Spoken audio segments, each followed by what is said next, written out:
नमस्कार, times of Swaraj में आप सबों का स्वागत है और मैं हूं संतोष सिंह।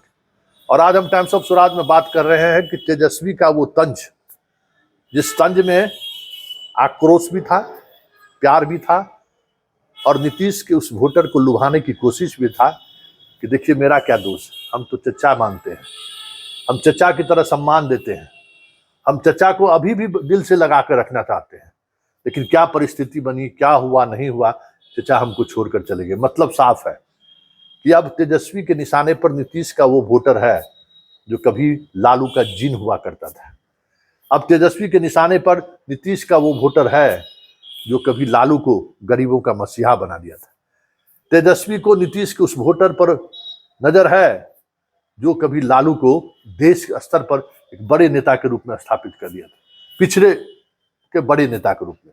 लेकिन कुछ चीजें ऐसी हुई जिस वजह से वो अलग थलग पड़े और फिर नीतीश कुमार ने उस राजनीति की नैरेटिव को इस तरीके से बिहार में सेट किया कि राजद को की सत्ता में वापसी में अभी भी कह सकते हैं कि 20 वर्ष से अधिक समय लग गया है। आए भी हैं तो बैसाखी के सहारे। और अब देखना यह होगा कि तेजस्वी इस बैसाखी को उतारने में कितना कामयाब होते हैं, क्योंकि आज तेजस्वी के अंदर लालू की वो छवि भी देखने को मिली, नीतीश की भी वो छवि देखने को मिली, जो एक डेवलपमेंट का, रोजगार का जो एक छवि उन्होंने बनाई, जिस छवि के सहारे उन्होंने बिहार में राज किया, आज वो भी देखने को मिला है। पहले जरा सुनिए कि तेजस्वी यादव ने अपना जो एक यात्रा की शुरुआत की है पूरे बिहार भ्रमण का, उस यात्रा का आगाज उन्होंने किस अंदाज में किया है, वो समझना जरूरी है प्रदेश की आगे की राजनीति जिस दिशा में जाएगी उसको समझने के लिए। जरा पहले सुन लीजिए कि तेजस्वी क्या रहे। विपक्ष में रहना हो, आपके बीच रह के आपका आवाज उठाने का काम करेंगे।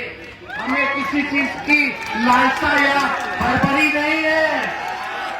आप लोगों की तरक्की होना चाहिए। और आप लोग देखिए, देश में आज तक जो है जातीय आधारित योजना नहीं हुआ, बिहार में हम लोगों ने कराया। क्यों कराया? पता चले कौन लोग कितने गरीब लोग हैं, कौन लोग दिहाड़ी मजदूर है, कौन लोग पलायन करता है, कौन लोग भीख मांगता है, कौन लोग ठेला ढोने का काम करता है, रिक्शा चलाने का काम करता है, कौन लोग जो है कचरा और नाला साफ करने का काम करता है, कौन लोग है, कौन परिवार है भाई जिसके घर में कोई सरकारी नौकरी नहीं है, कौन लोग है जिसका घर नहीं है, पक्का मकान नहीं है, कौन लोग है भाई जो भूमिहीन है। हमने वादा किया था कि भाई सामाजिक न्याय के साथ साथ आप लोगों को आर्थिक न्याय भी हम लोग दिलाने का काम करेंगे।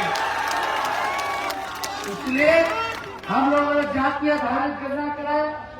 अब पता चल गया कि भाई कौन लोग है, कितनी किसकी संख्या है, कौन बेरोजगार है, किसको नौकरी है, शायद कौन गरीबी रेखा के अंदर आता है। तो जो गरीब लोग हैं, जिसको नौकरी नहीं है, उसको हम लोग जो है मदद करने जा रहे थे 2 लाख रुपया देकर। जिस परिवार में कोई नौकरी नहीं, आर्थिक मदद, ये योजना हम लोग बनाए। जिसका घर नहीं है उसको 1 लाख रुपया देना, जिसका पक्का मकान नहीं है, जमीन है लेकिन पैसा नहीं है, तो उसको घर बनाने के लिए 1,20,000 रुपया देंगे। हो सकता था इससे काम नहीं चलता तो और हम लोग बढ़ा देते, लेकिन यही काम सब छूटा हुआ था, इसी काम में हम लोग लगे हुए थे। लेकिन अब पता नहीं क्या हुआ उनको। अरे है तो हमारे आदरणीय ना, बुजुर्ग है, अभिभावक है, पहले भी आदरणीय थे, अभी भी है, आगे भी रहेंगे। लेकिन भाई ये बात तो समझ नहीं आया कि भाई कौन से गलती की। रात भर घूम करके छापा मारते थे अस्पताल में, दवा बढ़ा दिए, साफ सफाई हो गया, डॉक्टर ओपीडी डबल कर दिए, बिहार में पर्यटन नीति लाए और हमारे कार्यकाल में बिहार में सबसे ज्यादा पर्यटक भी है। ये हम लोगों ने काम किया। आईटी पॉलिसी लाए, बिहार में इन्वेस्टर भी किया। पहली बार बिहार में बाहर के व्यवसायियों ने, पूंजीपतियों ने बिहार के साथ समझौता किया कि बिहार में पैसा खर्च करेंगे। 50,000 करोड़ का MOU साइन कराया गया। मिनिस्टर हमारा, शिक्षा मंत्री आया राजद का, हेल्थ मिनिस्टर तो हम खुद ही थे, हर जगह आईटी मिनिस्टर जो थे मंसूरी जी थे, सारा काम हम लोग करवा रहे थे।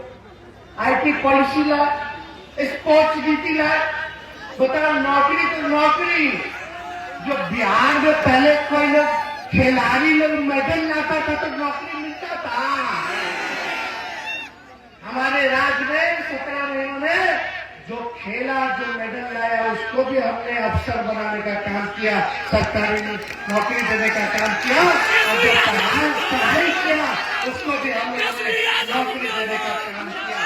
सारा काम तो आपने सुन लिया, लेकिन बड़ा सवाल यह है कि तेजस्वी जिस तरीके की राजनीति कर रहे हैं और जिस अंदाज में आज पब्लिक के बीच जाकर उन्होंने वो संवाद स्थापित करने की कोशिश कर रहे हैं, रोजगार,